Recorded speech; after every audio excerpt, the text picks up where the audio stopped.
once again, great to have you with us. This is Leading Edge. I'm your host, Jeff Smith.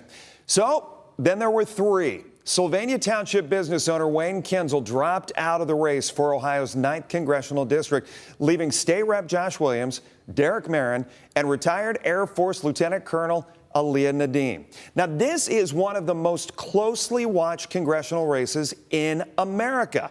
Ohio's 9th district, long held by Democrat Marcy Kaptur, is once again on the national radar. Republicans see it as one of their best pickup opportunities in the Midwest, while Democrats are fighting hard to hold a seat that has been blue for decades. In fact, I'm going to read to you real quick the list of contenders since 1982. Ed Weber, Frank Venner, Mike Schufelt, Al Hawkins, Dennis Slotnick, Ed Emery. Are you getting the idea? Larry Kazala, Bradley Levitt, Rich Iott, Joe Wurzelbacher, Richard May, Donald Larson, Steve Krause, Rob Weber, J.R. Majewski, Derek Marin. And joining me today, the race is drawing attention and money from both national parties. Control of the House could hinge on what is decided. I'm so glad to have Alea Nadeem joining us here in studio. We've had an opportunity to talk to both Marin and Representative Williams here. Thank you so much for doing this. Thanks, Jeff. I appreciate it. Does it make you nervous thinking about all the eyes that are on this race right now? No, it actually makes me excited because it's already a Republican district. So the president won this district by 6%. Okay. The same people who voted for Trump also voted for Marcy Kaptur. So what that tells me is we need a good quality candidate. Marcy Kaptur is hard to beat. She's been here for 42 years for a reason, right? So how do we combat that? We need to focus on Marcy Kaptur's record. We also need to focus on how she's voting. She is no longer voting how her constituents want and like, and it hasn't been beneficial to constituents here. So we have a real opportunity in 2026 to flip this district red. The primary coming up in May. Obviously, you've got differences between yourself, Josh Williams, Derek Marin. How well do you know them? How marked are the differences between the three of you? Well, here, let me tell you a secret for all the people. You're going to get a red vote, right? No matter who gets in, right? You're going to get a red vote, which I think is going to be better. The problem is you have these two, right? You have one who's been a career politician. I don't see a difference between Derek Marin, who's been in office essentially since he was 18 years old. You have somebody like Josh Williams, who has a very colorful record.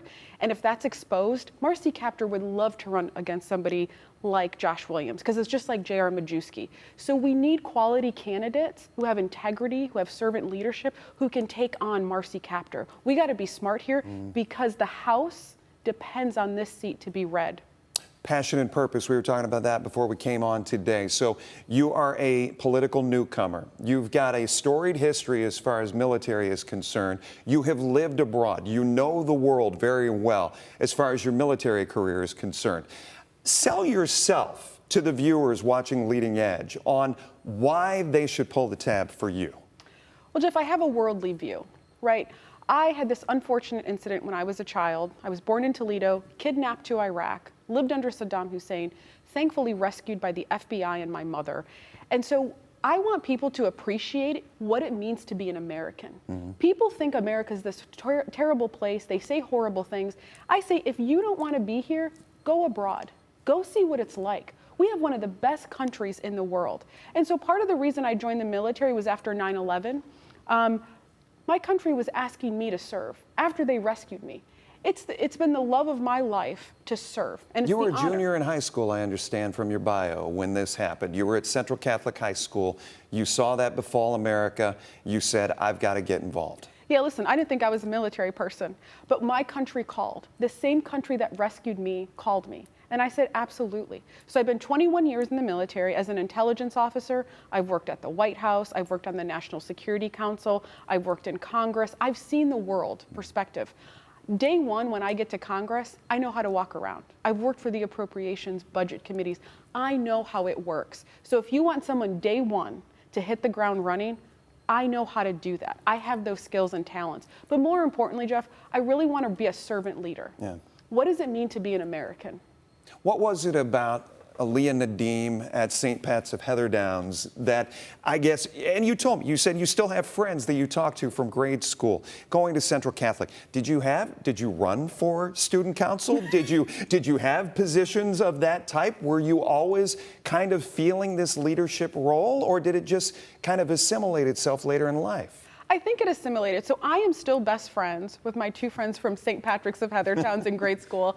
And we've stayed friends for all these years. And I think that's what's special about Toledo. Are they shocked by you throwing your hat in the ring? I think so. Yeah. I think so. I mean, I played broomball, right? But I don't know if I was in like I wasn't interested in that. I was interested in serving people. I get true joy from serving people. We talk about that. What brings you joy? And I just don't feel like the people of Northwest Ohio have had servant leadership. I think it's been dictated by, politics in a way that does not reflect this community. And so I want to do the job myself. I'm tired. Let me stop you there, and let's talk from a standpoint of not being in politics for a moment and just being frustrated with government.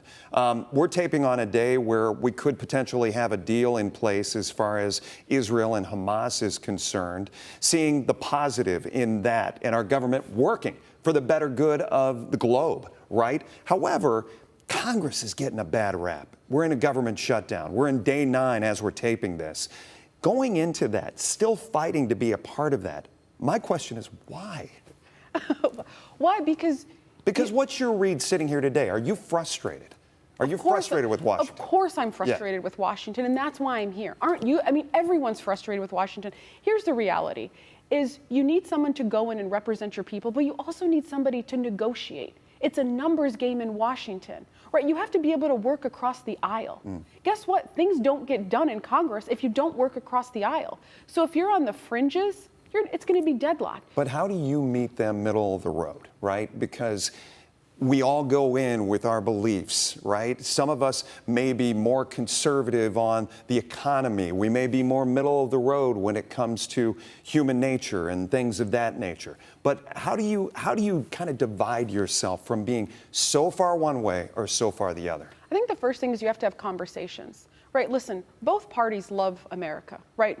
There's some leftists who I would say I don't think they loved America. And some rightists. And some rightists. Yes. There's crazies on both sides. Let's just acknowledge that.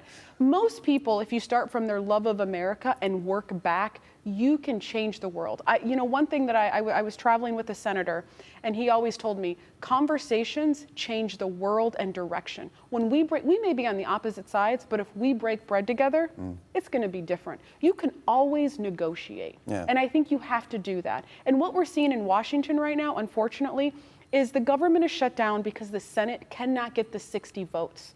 And they need the Democrats to do that. And so you're seeing government at a stall. But you mentioned Hamas and Israel.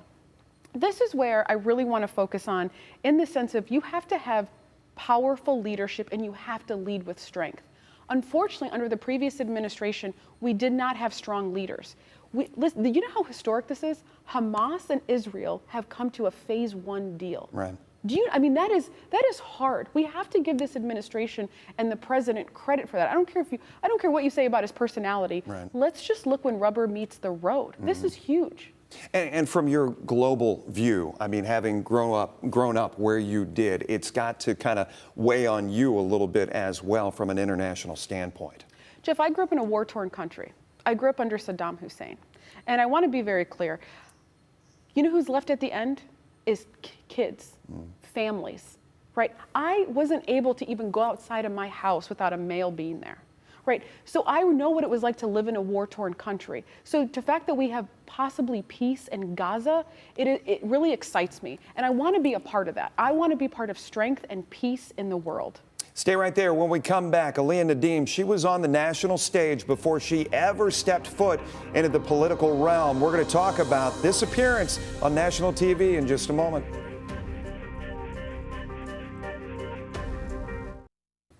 Election season upon us. Really, it never leaves, but we've got a primary coming up in May. Alea Nadim, she is running for Ohio's 9th District, once again looking to take on Marcy Kaptur, who has been there for more than 3 decades, looking at that service to our country. I want to get your read, before we talk a little bit about what we were saying going into break about the national exposure that you had on the Megyn Kelly show when she was on NBC.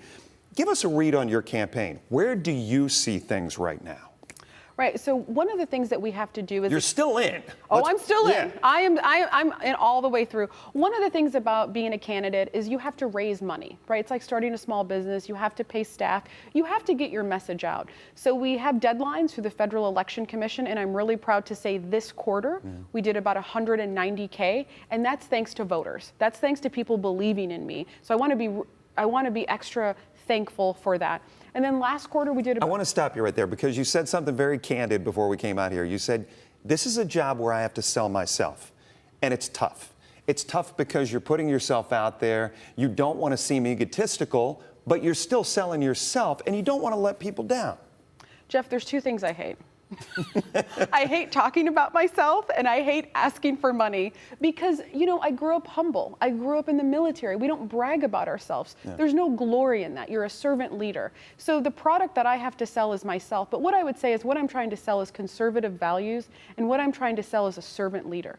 All I've known is to be a servant leader, to serve people. That brings me the greatest joy, and a representative who really is going to represent the people of this district. And as a St. Pat's of Heather Downs Central Catholic graduate, your face lit up when you saw our next guest, who's coming on, Rodney Schuster from Catholic Charities, just because of how impassioned you are about this community and how important it is to you. You were on the Megyn Kelly show before she moved off of that network, but this is on NBC. Take a look at this video. This is seven years ago? Is it longer than that? Yes, I was deployed. So 7 years ago, you get invited as a guest, and it was like kismet on the reasoning you ended up in that seat. Yes? Yes, exactly. Talk a little bit about it. So I was deployed. Yeah. And I was helping. We had a 3-star general in charge of the Air Forces there, and I was helping. And what I was bringing is, because I had this unfortunate childhood experience of getting kidnapped to Iraq, I actually spoke the language. I understood the culture. I knew how people acted. And so I was actually pulled up to work for a 3-star general and to help and do analysis, intelligence analysis. So I've been an intelligence officer, and that's what I did. I did that analysis, and it caught the eye of some public affairs officers, and they said, hey, Megyn Kelly wants you to come on the show. So I literally, that clip you're watching, I was deployed, did the show. 48 hours later, I was back in the deployment doing analysis. They had flown you back and forth. And you said getting your mind wrapped around sitting down for a national interview and then getting back to work was a little bit of a spin for you, huh? It was. You know, when you're deployed, you kind of have, it's a whole different world. This is your whole world. You work 6 days a week. You're there for 7 days. You're only looking at war. So to come back to go to New York and film and be asked these questions, I mean, my whole world was turned upside down for 24 hours. And then I was right back to the fight. Yeah. Right back in there. So it was a wonderful opportunity. I thank, Miss Kelly for having me on and giving me that opportunity to highlight the Air Force and the work that we were doing as well. Talk about your Catholic upbringing, talk about your military background, and how that gives you a little bit of an edge. You see it going into this election. Well, this is what I think. Anytime you serve your country, people have choices of what they do, whether they go into politics, whether they go to school, but serving your country is a really special thing. And for me, we talked about this. I was rescued by this country. So when my country called, I served. It has been a privilege and an honor. I cannot think of anything more honorable. And I've learned more from the Air Force. I am grateful the Air Force let me have that opportunity. And I'm also grateful for Toledo. And we talked about St. Patrick's, and we talked about Central Catholic. The community that we have here is so strong. And that's why I decided to come back home. Right? I could have gone everywhere. I've lived all around. I've been in all these cities. But home is Toledo, Ohio, and it made me who I am, and it made me so successful because we have hardworking people here. Before we go, and we've got about a minute left, I did want to ask you about redistricting, where you see that falling, and do you think, will it end up benefiting a GOP candidate versus a Democratic candidate? I can't say because that's a legislator business, but what I say, the lines right now, I'm willing to run in. The lines right now are already Republican. Let's beat Marcy Kaptur fair and square. Right. Now, I understand redistricting is going to happen regardless. Do I think it's going to be more favorable? I honestly don't know, but I'm ready to run today. Alea, it's great to have you here. Thank you. We very much appreciate you taking the time. Good conversation. Stay with us. We will be back right after this. And